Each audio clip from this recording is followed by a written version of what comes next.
آج میں آپ کو ایک پیغام دینے آیا ہوں کہ ووٹ ڈالنے کا اختیار ہندوستان کے سنویدھان نے ہم کو دیا ہے. یہ ہندوستان کے غریب عوام کے پاس ان کا اختیار ہے. اس 4 تاریخ کو جب تم جا کر اس ہتھیار کو استعمال کرو گے تو خدا کے لیے اس ہتھیار کو اپنے آپ پر استعمال مت کرو. ان لوگوں کے خلاف استعمال کرو جنہوں نے آپ کو وکاس سے آپ کو دور کر دیا. جب آپ ووٹ ڈالیں گے میرے بھائی تو یہ سمجھو کہ اب میں اپنے مقدر کا فیصلہ کروں گا. کوئی سماجوادی پارٹی کا کوئی پارٹی میرے مقدر کا فیصلہ نہیں کرے گی. ہماری مجبوری اور بے بسی کا عالم یہ ہے کہ جب ہم سماجوادی سے ناراض ہوتے تو بی ایس پی کو ووٹ دیتے. جب بی ایس پی ہماری امیدوں پر نہیں اترتی تو ہم دوبارہ سماجوادی کے پاس چلے جاتے. سنو میرے غیور نوجوان ساتھیوں، تم انسان ہو، تم سماجوادی پارٹی یا کسی پارٹی کے پیروں کا فٹ بال نہیں ہو. تم انسان ہو. اگر انسان ہو تو اپنی عزت کے لیے اور اپنے حق کے لیے لڑو. اس لیے کہ ہندوستان کا سنویدھان تم کو اس بات کی اجازت دیتا ہے. اور ویسے ہی تمہارے پاس آ کر یہ پیغام دے رہا ہے کہ جو 65 سال سے ہم کو فٹ بال کی طرح استعمال کریں. انشاءاللہ تعالی فٹ بال کا میدان ہوگا اور یہ تمام سیاسی پارٹیاں ہمارے پیروں میں فٹ بال کی طرح رہیں گے. اگر تم اپنی پارٹی کو کامیاب کرو گے، اپنے امیدوار کو کامیاب کرو گے. بتاؤ اتر پردیش کی ودھان سبھا میں ہمارے مسائل کو کون اٹھاتا ہے؟ کون غریبوں کے انصاف کا مطالبہ کرتا ہے؟ کون غریبوں کے گھر کے بنانے کا مطالبہ کرتا ہے؟ کون غریب اور مظلوم بچیوں کے لیے کالج یا ڈگری کالج کا مطالبہ کرتا ہے؟ سماجوادی پارٹی بار بار یہ کہتی ہے کہ ہم نے وکاس کیا. اکھلیش کہتے ہیں کہ میرا کام بولتا ہے. مجھے ڈاکٹر صاحب بتا رہے تھے کہ کھڈا میں جب اکھلیش آئے تو یہاں پر میرا نام لے کر کہا کہ اویسی صاحب آپ حیدرآباد کی فکر کریے، اتر پردیش کی فکر مت کریے. اکھلیش جب تم نے میرا نام لیا ہے تو میری عادت یہ ہے کہ میں قرضہ باقی نہیں رکھتا. میں تمہارے سامنے کھڑا ہوں. اکھلیش جب تم نے میرا نام لیا تو سنو، میں تمہارے بڑے بھائی مودی سے نہیں ڈرتا. میں مودی کی ہندوستان کے پارلیمنٹ میں غریب اور مظلوم عوام کی آواز اور ان کی تکالیف کو بیان کرتا ہوں. تم نے میرا نام لیا اکھلیش تو جاؤ اپنے والد کو راضی کرو. جب تمہارے ساتھ تمہارا باپ نہیں ہے تم مجھ سے کیا مقابلہ کرو گے؟ آپ جانتے ہیں کہ ملائم سنگھ یادو نے کیا نہیں کہا تھا؟ ملائم سنگھ یادو نے کہا تھا کہ اکھلیش مسلم ورودھی ہے.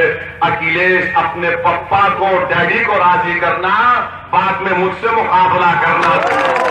جب تمہارے پتا جی تمہارے والد تمہارے ساتھ نہیں ہے تو تم کہاں کون سی دنیا میں رہ رہے ہو؟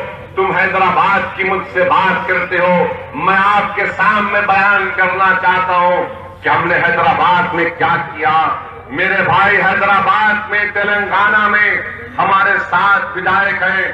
ہم کوئی منتری منڈل میں شامل نہیں ہیں. 60 سال ہو گئے ہم کو سیاست میں حصہ لیتے ہوئے. وہاں پر میرے 7 ودھائک ہیں. لوگ مجھ سے سوال کر سکتے ہیں، میں جواب ان کو یہ دینا چاہتا ہوں کہ ہم نے کیا کیا. ایک لمبی تاریخ ہے مگر میں آپ کے سامنے بتا رہا ہوں کہ 1 سال پہلے جب حیدرآباد میں بلدیہ کی میونسپل کارپوریشن کے الیکشن ہو رہے تھے، ہم نے ہمارے چیف منسٹر راؤ صاحب کے پاس جا کر یہ بات کو رکھا کہ ہم کو پورے اسٹیٹ میں ریاست میں مسلم اقلیت کے تعلیم کے مسائل حل کرنے کے لیے اسکولوں کی ضرورت ہے. بہرحال میرے بھائی ہوا یہ کہ مجلس کی نمائندگی پر حکومت نے اس کو قبول کیا.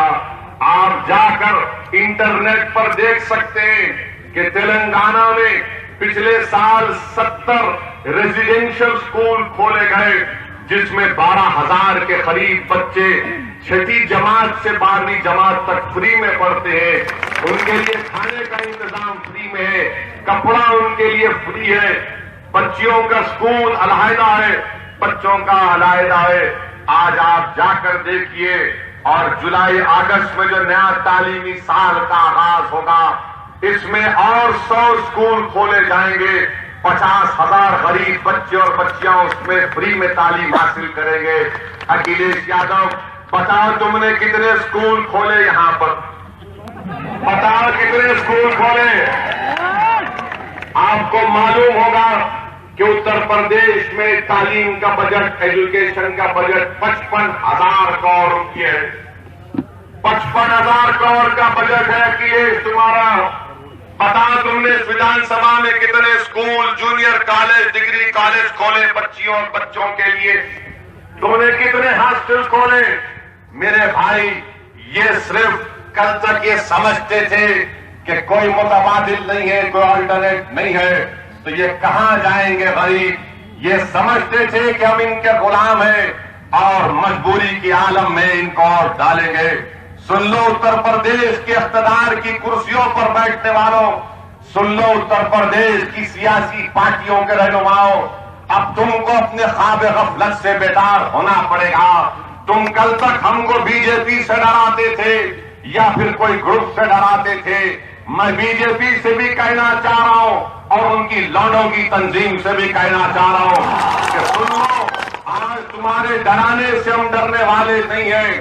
اور یہ سماجوادی اور بی ایس پی اگر یہ سمجھتی ہے کہ ہم بے بس ہیں اور لاچار ہیں اور تمہارا ساتھ مجبوری کے عالم میں دیں گے، نہیں دیں گے انشاءاللہ تعالی. کیونکہ اتر پردیش کی سیاست میں ایک نیا انقلاب لکھا جا چکا ہے اور وہ مجلس اتحاد المسلمین ہے. میرے بھائی، کل تک کوئی متبادل نہیں تھا، آج مجلس آپ کے درمیان میں ہے. اسی لیے آج اکھلیش پریشان ہے، اسی لیے کانگریس پریشان ہے. بتائیے میرے عزیز دوستوں اور بزرگوں، یہ کانگریس اکھلیش کے ملاپ کے بارے میں ہمارے میڈیا کے ساتھی بار بار ہم سے سوال کرتے ہیں کہ اویسی بتاؤ یہ اکھلیش اور کانگریس کا ملاپ کیا ہے؟ تو میں ان سے کہتا ہوں یہ دادری اور بابری کا ملاپ ہے، اس سے زیادہ کچھ نہیں ہے. میرے عزیز دوستوں اور بزرگوں، کسی نے ایک اچھا لطیفہ بنایا، لطیفہ یہ بنایا نہیں معلوم جوک ہے، سیریس مت لیجئے، کوئی بڑکا بھاشن کا مقدمہ مت ڈال دیجئے مجھ پر.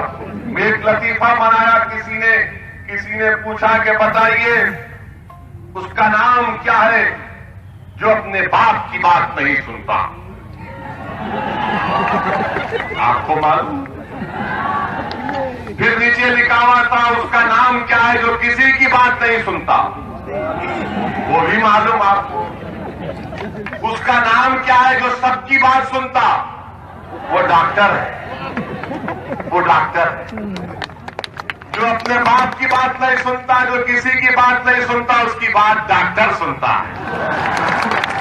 اور یہ ڈاکٹر ایسا ہے کہ مودی کا بھی، بی جے پی کا بھی، سپا، بی ایس پی سب کا علاج کرے گا انشاءاللہ. مگر شرط یہ ہے میرے بھائی کہ آپ اپنا ووٹ کا استعمال کرو. آپ اندازہ لگائیے کہ آج سپا اور کانگریس مل جاتی ہے اور الزام اکھلیش مجھ پر لگاتی ہے کہ وہ اتر پردیش کیوں آئے. اکھلیش سنو، اگر تم اچھے ہوتے، تم انصاف کرتے تو اتر پردیش نہیں آتا. تمہارا ظلم، تمہارا غلطیاں، تمہارا کام مجھے اتر پردیش کو لے کر آیا. سنو اکھلیش، میں اتر پردیش کو آیا ہوں تو اپنی انا کی تسکین کے لیے نہیں آیا ہوں. میں اپنی قیادت کو منوانے کو نہیں آیا ہوں. میں اپنی مقبولیت میں اضافہ کرانے کو نہیں آیا ہوں. سنو سماجوادی پارٹی اور کانگریسیوں، تم پرانے پارٹیوں ہو، سنو میری اس بات کو. میں اتر پردیش کو جب آیا ہوں تو انشاءاللہ تعالی جب تک اللہ اویسی کو زندہ رکھے گا، جب تک زندگی مجھ سے وفا کرے گی، میں اتر پردیش کو آتا رہوں گا. اور اکھلیش اور کانگریس اور بسپا جان لے، مودی جان لے کہ اللہ جب تک مجھے زندہ رکھے گا، جس طرح کانشی رام نے دلت سماج کے لیے کام کر کے ان کو بیدار کیا اور ان کو کھڑا کیا، انشاءاللہ تعالی میرے لیے 4 تاریخ کو الیکشن ختم نہیں ہوگا. میں آپ تمام سے وعدہ کر رہا ہوں کہ پہلی مرتبہ ضرور آیا ہوں، مگر انشاءاللہ تعالی بار بار آتا رہوں گا آپ کے درمیان میں. میں آپ کے گھر پر، آپ کی چوکھٹ پر آ کر بھیک مانگوں گا.